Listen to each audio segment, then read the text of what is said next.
ವಾರ್ತೆಗಳ ವಿವರ. ಕೇಂದ್ರ ಗೃಹ ಮತ್ತು ಸಹಕಾರ ಸಚಿವ ಅಮಿತ್ ಶಾ ಗುಜರಾತ್ ಪ್ರವಾಸದಲ್ಲಿದ್ದು ಇಂದು ಅಹಮದಾಬಾದ್ನಲ್ಲಿ 405 ಕೋಟಿ ರೂಪಾಯಿ ಮೌಲ್ಯದ ವಿವಿಧ ಯೋಜನೆಗಳಿಗೆ ಚಾಲನೆ ಹಾಗೂ ಶಿಲಾನ್ಯಾಸ ನೆರವೇರಿಸಿದರು. ಇದೇ ವೇಳೆ ಗಾಂಧಿನಗರ ಲೋಕಸಭಾ ಕ್ಷೇತ್ರದಲ್ಲಿ ಅರಣ್ಯೀಕರಣ ಅಭಿಯಾನಕ್ಕೂ ಅವರು ಚಾಲನೆ ನೀಡಿದರು.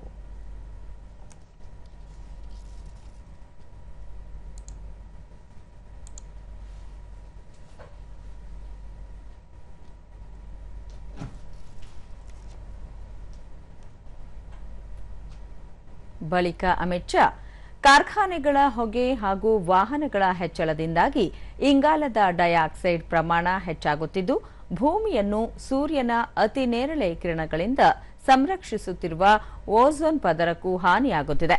ಇದರಿಂದಾಗಿ ಜಾಗತಿಕ ತಾಪಮಾನ ಹೆಚ್ಚಳವಾಗುತ್ತಿದ್ದು ನಮ್ಮೆಲ್ಲ ಸಮಸ್ಯೆಗಳಿಗೆ ಜಾಗತಿಕ ತಾಪಮಾನ ಹೆಚ್ಚಳವೇ ಪ್ರಮುಖ ಕಾರಣವಾಗಿದೆ. ಇದನ್ನು ಕಡಿಮೆ ಮಾಡಲು ಹಾಗೂ ಭೂಮಿಯನ್ನು ಸಂರಕ್ಷಿಸಲು ಹಸಿರೀಕರಣ ಮಾಡುವುದೊಂದೇ ಮಾರ್ಗವಾಗಿದೆ ಎಂದು ಹೇಳಿದರು.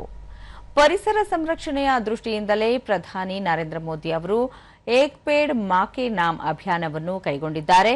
ಅದಕ್ಕೆ ಪೂರಕವಾಗಿ ದೇಶದ ಪ್ರತಿಯೊಬ್ಬ ನಾಗರಿಕರು ಒಂದಾದರೂ ಗಿಡ ಬೆಳೆಸಿ ಪರಿಸರ ಸಂರಕ್ಷಣೆಯ ಮಹಾಕಾರ್ಯದಲ್ಲಿ ಸರ್ಕಾರದೊಂದಿಗೆ ಕೈಜೋಡಿಸಬೇಕಾದ ಅಗತ್ಯವಿದೆ ಎಂದು ತಿಳಿಸಿದರು.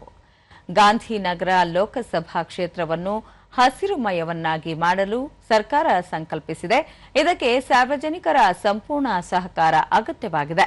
ಕೇಂದ್ರ ಸರ್ಕಾರದ ಸೌರ ವಿದ್ಯುತ್ ಮೇಲ್ಛಾವಣಿ ಅಭಿಯಾನವು ಬಹುತೇಕ ಯಶಸ್ವಿಯಾಗಿದೆ.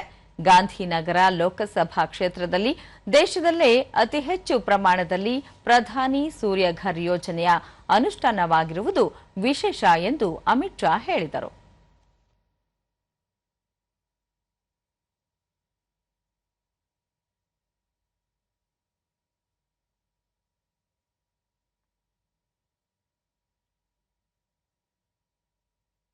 ಅಹಮದಾಬಾದ್ನಲ್ಲಿ ಪ್ರಸಕ್ತ ವರ್ಷದಲ್ಲೇ 1,25,00,000ಕ್ಕೂ ಹೆಚ್ಚು ಸಸಿಗಳನ್ನು ನೆಡುವ ಆಂದೋಲನವನ್ನು ಹಮ್ಮಿಕೊಳ್ಳಲಾಗಿದೆ. ದೇಶದಲ್ಲೇ ಮಾದರಿಯಾಗಿರುವ ವನಕವಚ ಯೋಜನೆಯು ಕೇಂದ್ರ ಸರ್ಕಾರದ ಮಹತ್ವಾಕಾಂಕ್ಷಿ ಯೋಜನೆಗಳಲ್ಲಿ ಒಂದಾಗಿದೆ. ನಾಳೆ ಅಮಿತ್ ಶಾ ಅವರು 11ನೇ ಇಂಟರ್ಪೋಲ್ ಡಿಜಿಟಲ್ ವಿಧಿವಿಜ್ಞಾನ ತಜ್ಞರ ಗುಂಪು ಸಭೆಯಲ್ಲೂ ಸಹ ಭಾಗಿಯಾಗಲಿದ್ದಾರೆ.